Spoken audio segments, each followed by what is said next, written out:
Les plantes génétiquement modifiées contribuent à la lutte contre le réchauffement climatique. Nouvelles techniques de sélection végétale. Recherche.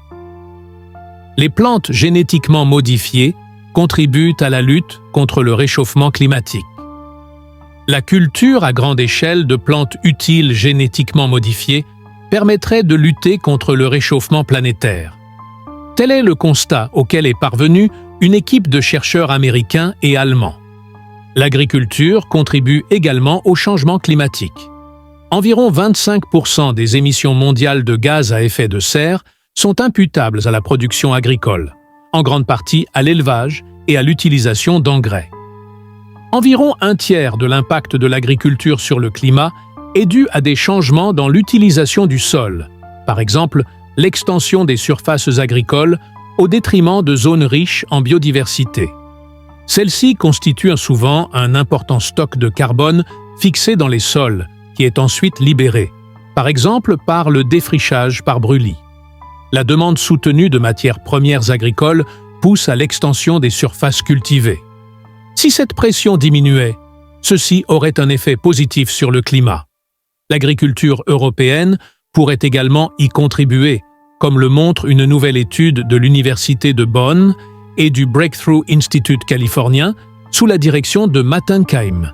Les chercheurs constatent que la culture de plantes génétiquement modifiées déjà disponibles aujourd'hui, comme le maïs, le colza ou la betterave sucrière, permettrait d'économiser chaque année environ 33 millions de tonnes d'équivalent CO2 dans l'UE.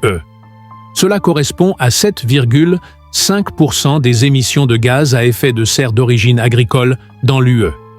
Actuellement, en raison de conditions cadres défavorables, seuls quelques pays de l'UE, comme l'Espagne et le Portugal, cultivent des plantes génétiquement modifiées. Ces économies potentielles s'expliquent principalement par le rendement plus élevé qui peut être réalisé avec les variétés génétiquement modifiées. Les expériences acquises dans d'autres pays montrent que l'augmentation du rendement est en moyenne de 22%, mais qu'elle peut varier considérablement en fonction de la culture et de la région de production. Sous des latitudes tempérées, comme en Europe, une amélioration du rendement de 7 à 10% est réaliste. Une plus grande productivité en Europe réduirait la dépendance aux importations, augmenterait les exportations agricoles et réduirait ainsi la nécessité d'extension des surfaces agricoles au niveau mondial.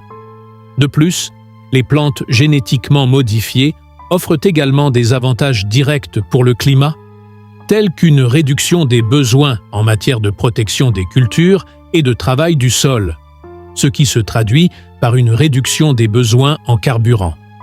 Les auteurs soulignent que le scepticisme en Europe à l'égard des plantes génétiquement modifiées a conduit à des conditions cadres restrictives qui rendent leur culture presque impossible, ceci en raison de risques hypothétiques non démontrés dans les pratiques de culture d'autres pays. De ce fait, les avantages concrets de ces plantes, tels que l'augmentation des rendements et les effets positifs sur le climat, ne peuvent pas être exploités. C'est avec préoccupation que les scientifiques observent l'intention de l'UE d'augmenter significativement la part des surfaces consacrées à l'agriculture biologique avec le Green Deal, réduisant ainsi encore la production agricole. Cette mesure ne vise pas à remédier aux effets négatifs sur le climat, mais les transfère simplement à l'étranger. Les chercheurs appellent à utiliser davantage les moyens disponibles pour une agriculture productive en Europe. Il s'agit notamment d'utiliser des techniques de sélection modernes afin d'améliorer les performances et la productivité agricole.